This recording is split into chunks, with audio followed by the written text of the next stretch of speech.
ओंकारेश्वर। ओंकारेश्वर। ओंकारेश्वर।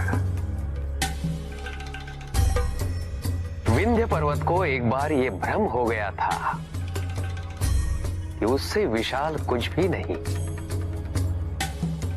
देवर्षि नारद नारायण का नाम लेते लेते विंध्य पर्वत पहुंचे तो विंध्य ने उनसे अपनी मन की बात कह दी। नारद ने भांप लिया कि उन्हें अहंकार के आकाश से धरती पर लाने की आवश्यकता है। अतः नारद ने उन्हें अपनी विधि से दिशा दिखाने का निर्णय लिया। उत्तम, अति उत्तम। यदि तुम्हें ऐसा प्रतीत होता है तो अति उत्तम। केवल एक समस्या है।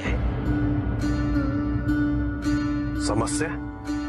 हाँ, ये कहने में मुझे प्रसन्नता नहीं हो रही है कदापि, किंतु सबसे विशाल पर्वत तुम नहीं हो। संभव है कि मेरा ये कथन सत्य ना हो, किंतु नहीं देवर्षि, आप सदैव सत्य ही कहते हैं। कृपया करके मुझे बताइए कि मुझसे भी अधिक विशाल पर्वत कौन सा है? मेरू पर्वत। मेरू? यदि मैं सबसे विशाल नहीं तो बन तो सकता हूं। मेरा मार्गदर्शन कीजिए, मुझे बताइए, कोई युक्ति बताइए मुझे। नारायण नारायण, मुझे आपको सत्य बताना नहीं चाहिए था। कितने व्याकुल हो गए हैं आप। आपकी दशा मुझसे देखी नहीं जा रही है। देवर्षि, कृपया विलंब ना कीजिए और मुझे बताइए, इस सृष्टि का सबसे विशाल पर्वत बनने के लिए मुझे क्या करना होगा? देखिए, ये तो तभी हो सकता है जब आप पर किसी की कृपा दृष्टि हो, आपको कोई वरदान प्राप्त हो। तो बताइए, किसकी आराधना करूं मैं? मैं अवश्य करूंगा, पूरी निष्ठा से करूंगा, पूरी श्रद्धा से करूंगा। तो आप महादेव की तपस्या कीजिए, उनकी आराधना कीजिए। नारायण नारायण। और इस प्रकार देवर्षि नारद ने विंध्य को महादेव की आराधना करने हेतु प्रेरित किया। नारद विंध्य को महादेव की आराधना करने हेतु प्रेरित नहीं करता। ऐसे कैसे हो सकता था? विंध्य ने महादेव की आराधना आरंभ की। ओम नमः शिवाय, ओम नमः शिवाय। विंध्य ने महादेव की कठोर तपस्या की और महादेव प्रकट हो गए। ओम नमः शिवाय। उठो विंध्य।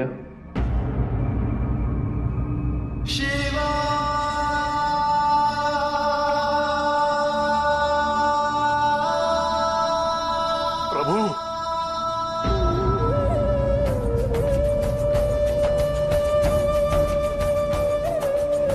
प्रभु, प्रभु, मेरी तपस्या सफल हुई ना?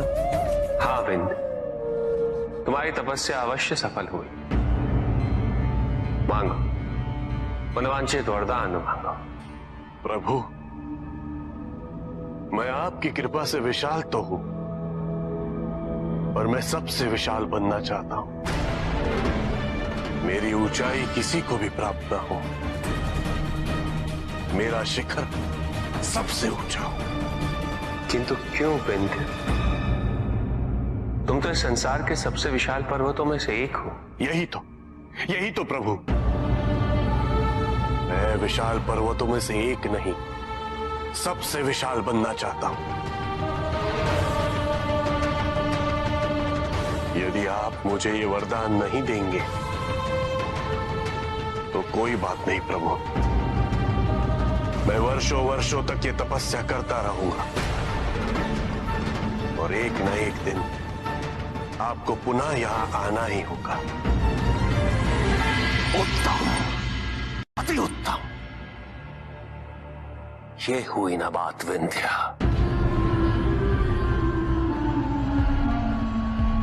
उसके बाद क्या हुआ ऋषि प्रहलाद? उचित है विंध्य, तुम कितने विशाल होना चाहते हो? मैंने कहा ना प्रभु, सबसे विशाल।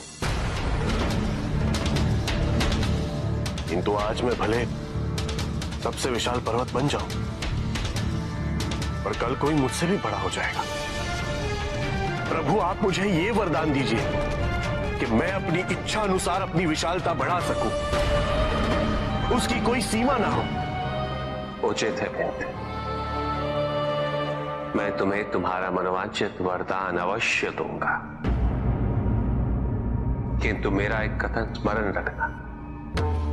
इस सृष्टि में सबके आकार का अपना महत्व होता है, अपनी उपयोगिता होती है। तुम्हें सुनिश्चित करना होगा विंध्य कि तुम्हारे किसी भी कृत्य से इस संसार के समक्ष कोई समस्या उत्पन्न ना हो। अवश्य प्रभु।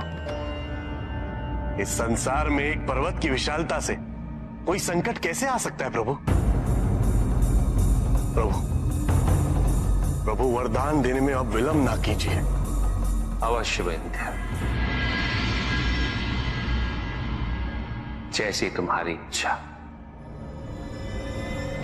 तथास्तु।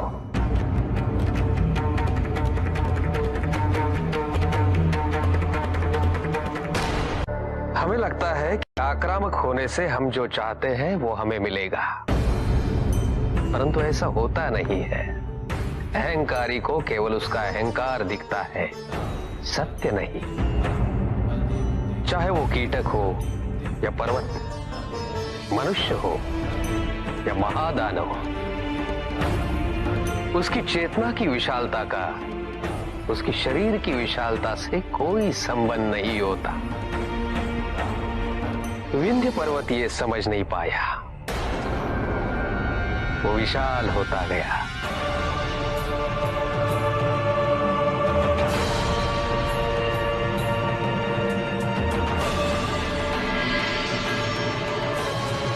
और शीघ्र ही पृथ्वी पर सबसे विशाल हो गया। किंतु उसके मन में आया कि कहीं दूसरी ओर मेरू पर्वत भी वरदान पाकर बड़ा हो गया तो? फिर वो और विशाल होता चला गया।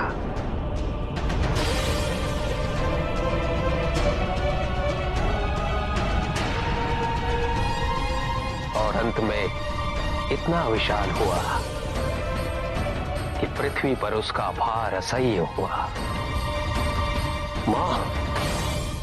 मां पर फिर मां ने क्या किया? केवल पृथ्वी देवी ही नहीं, अपितु इंद्र आदि देवता भी महादेव के पास पहुंच गए।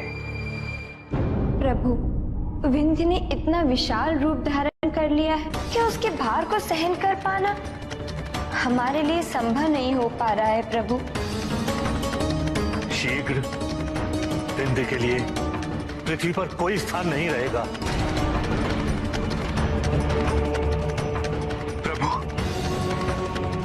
अब तो मुझे भी भय हो रहा है कि कहीं मैं विंध्य के शिखर से टकरा न जाऊं। मुझे भी यही भय है प्रभु। ये आपने कैसा वरदान, कैसा अद्भुत वरदान दिया है आपने प्रभु। यदि वरदान इतना अद्भुत है तो निहित उद्देश्य भी अवश्य ही होगा। किंतु प्रभु, अब बाण तो निकल चुका है, अब क्या होगा? अब समय आ गया है। आज्ञा दीजिए प्रभु, क्या करना होगा? विंध्य को और विशाल बनना होगा।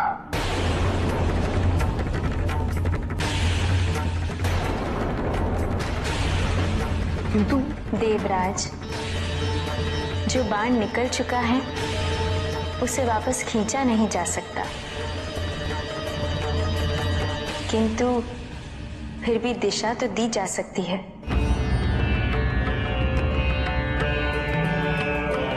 नारायण नारायण।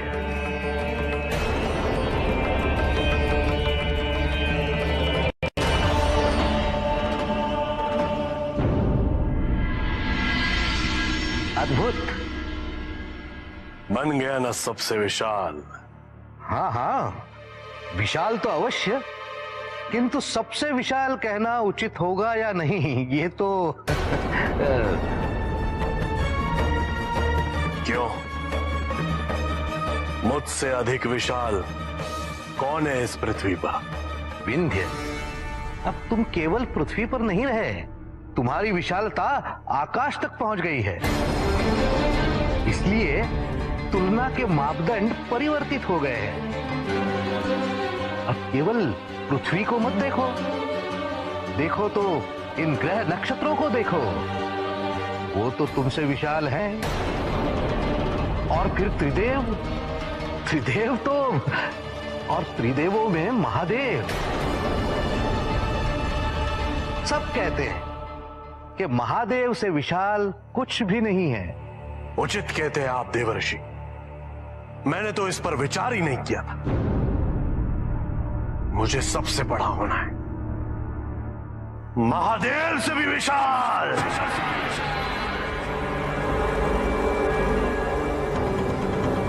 नारायण नारायण।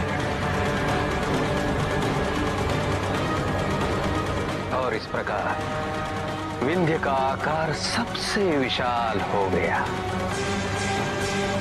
फिर विंध्य ने ऊपर देखा।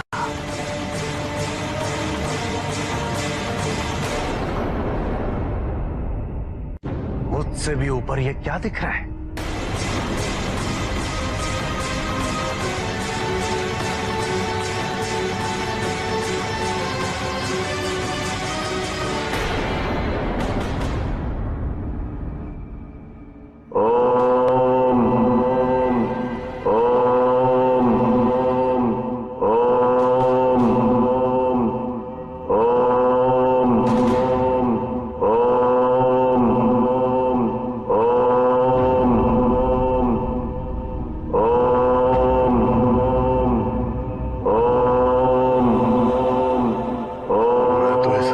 में धूल के कण समान भी नहीं हूं।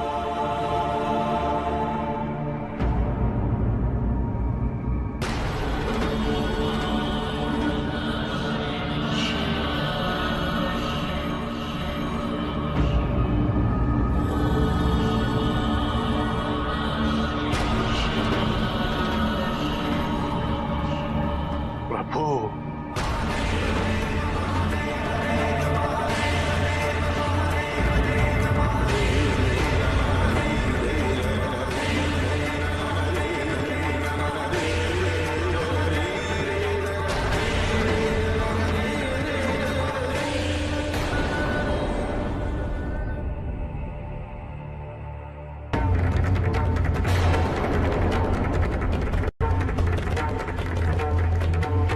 किंतु ये संभव कैसे है ऋषि पिपलाद? तुम ये कहना चाह रहे हो कि समस्त सृष्टि महादेव के रुद्राक्ष के अंदर है?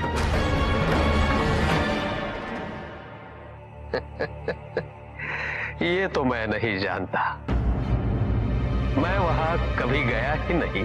ऋषि पिपलाद, तुम ये कहना चाह रहे हो कि त्रिदेवों में महादेव सबसे विशाल है? आप अभी भी नहीं समझ रहे हैं लोहितान, है ना? आप अभी भी ब्रह्मदेव, नारायण और महादेव में भिन्नता ढूंढ रहे हैं। विंध्य ने वही देखा जो उसे उस समय देखना आवश्यक था। लोहिता, एक और आप कह रहे हैं कि आप त्रिदेवों की पारस्परिक निर्भरता को समझ रहे हैं, परंतु क्या आप उसके अर्थ को भी समझते हैं? जिस क्षण आपको ये अर्थ ज्ञात हो जाएगा, उसी क्षण आप ये समझ जाएंगे कि विंध्य को ब्रह्मदेव, नारायण या महादेव में से कोई भी दिख सकता था। महादेव का रुद्राक्ष दिखा, परंतु उसे उस स्थान पर नारायण का सुदर्शन चक्र या ब्रह्मदेव का ब्रह्म कमल भी दिख सकता था। महत्वपूर्ण ये नहीं, महत्वपूर्ण था तो केवल इतना कि विंध्य को अपनी नगण्यता का बोध हो, और वही हुआ। ओम।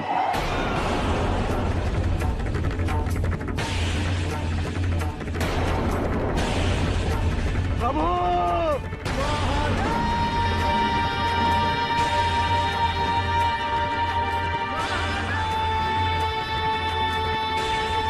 प्रभु, मुझे क्षमा कर दीजिए प्रभु। मुझे अपनी मूर्खता का बोध हो गया, मुझे ज्ञात हो गया प्रभु। मैं अहंकार में अंधा हो गया था। मुझसे ये वरदान वापस ले लीजिए प्रभु, वापस ले लीजिए प्रभु।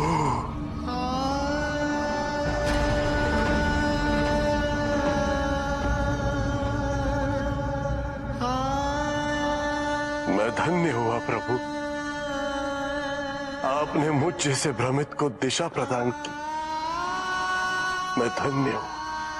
विंध्य, सुख आंतरिक होता है, संतोष आंतरिक होता है। उन्हें बाहरी तत्वों से रेखांकित और परिभाषित नहीं किया जा सकता, आकार से नहीं पाया जा सकता। आकार के आधार पर केवल अहंकार ही उत्पन्न होता है, क्योंकि आकार से तुलना करने का संदर्भ प्राप्त हो जाता है। यदि तुम्हारा आकार छोटा है तो तुमसे भी छोटा कोई ना कोई अवश्य होगा, और यदि उसी प्रकार तुम विशाल हो तो तुमसे भी विशाल इस संसार में कोई ना कोई अवश्य होगा। इसीलिए शरीर या आकार की तुलना करना कभी भी शाश्वत सुख का आधार नहीं बन सकता, संतोष का आधार नहीं बन सकता। मैं पथभ्रष्ट हो गया था प्रभु, केवल अब सत्य जान रहा हूं। प्रभु, ऐसी दिशा दिखाइए कि पुनः कभी मैं भ्रमित ना हूं। क्या यह संभव है प्रभु? तुम्हारे प्रश्न का उत्तर है ओम।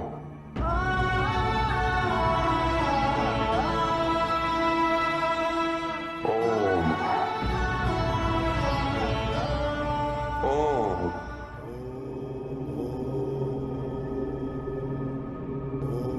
ये क्या था प्रभु?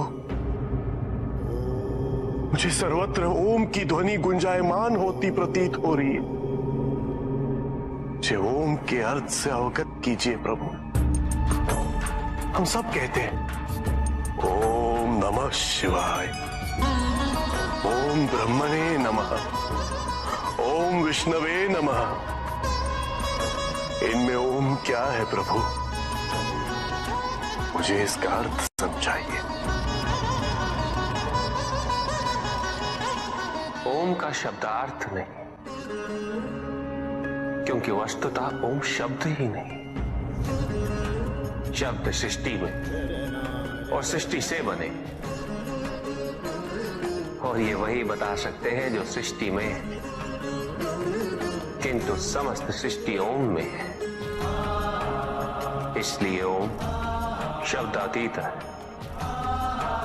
इसका अर्थ जाना नहीं जा सकता, केवल अनुभव किया जा सकता है। और ओम का अनुभव तभी होगा जब व्यक्ति के मन में कोई विचार, कोई इच्छा, कोई स्वप्न हो, कोई अपेक्षा ना, मन पूर्णतः शांत हो। स्मरण रहे विंध्य, ओम का निर्माण नहीं किया जा सकता, न किया गया है, क्योंकि सृष्टि की निर्मिति ही ओम से हुई है। प्रभु क्षमा करें, किंतु सृष्टि के आरंभ में तो केवल त्रिदेव थे। त्रिदेव और ओम पृथक नहीं है, अपितु ओम का उच्चार हम तीनों का उच्चार है। ओम के उच्चार से सभी त्रुटियां, मानसिक विकृतियां, हर बंधन का अंत हो सकता है। इसलिए हम तीनों से पूर्व ओम का उच्चार किया जाता है। सच्चे मन और एकाग्रता से यदि ओम का उच्चार किया जाए तो हम तीनों की अनुभूति एक साथ एक स्थान पर हो सकती है।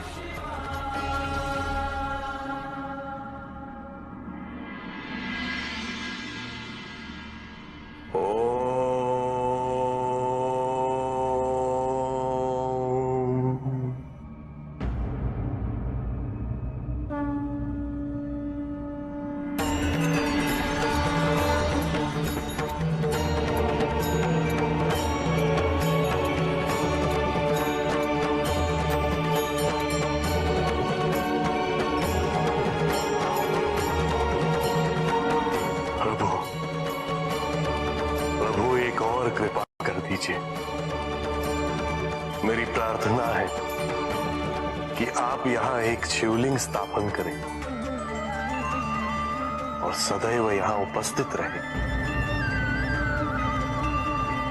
और मुझ जैसे भ्रमितों का मार्गदर्शन करें।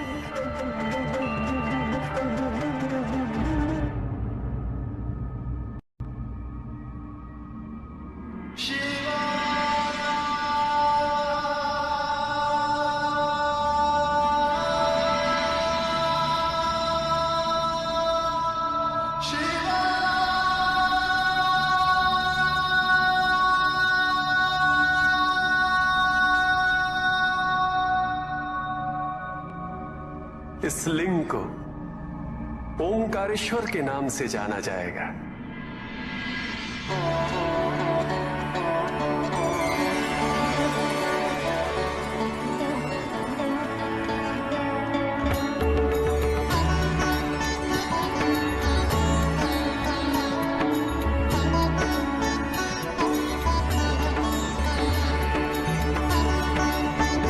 किंतु प्रभु, ओंकार की प्रबलता गृहस्थ के लिए अत्यंत तीव्र है।